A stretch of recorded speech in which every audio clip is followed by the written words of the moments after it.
तर मित्रांनो, तुमचं पुन्हा एकदा स्वागत आहे माझ्या नवीन व्हिडिओमध्ये. आणि आपले राऊंड चालू झाला आहे. एक बंद्याला देखील आपण वन टॅप मारला आहे. अजून ते जे 3 बंदे या सर्कलमध्येच उड्या मारत आहेत, तर त्यांना देखील आपण मारूया. नेड फेकतायत तरी आपण त्यांना मारणारच आहे. तो वन टॅप देखील. एक बंदा आला फिरून आणि ह्याला देखील वन टॅप लागला आहे. आणि एक बंदा बाहेरून आमच्या बंद्यांना मारतो, माझ्या मित्रांना, तर त्याला देखील उड्या मारून वन टॅप मारला आहे. आणि आता एक शेवटचा बंदा उडला आहे, त्याला देखील वन टॅप मारायचा ट्राय करूया.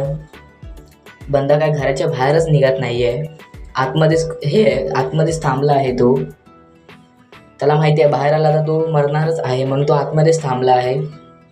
तो बाहेरच निघत नव्हता आणि बाहेर आला तर धावायला लागला. तर आमच्या बंद्यांनी त्याला मारलं आहे.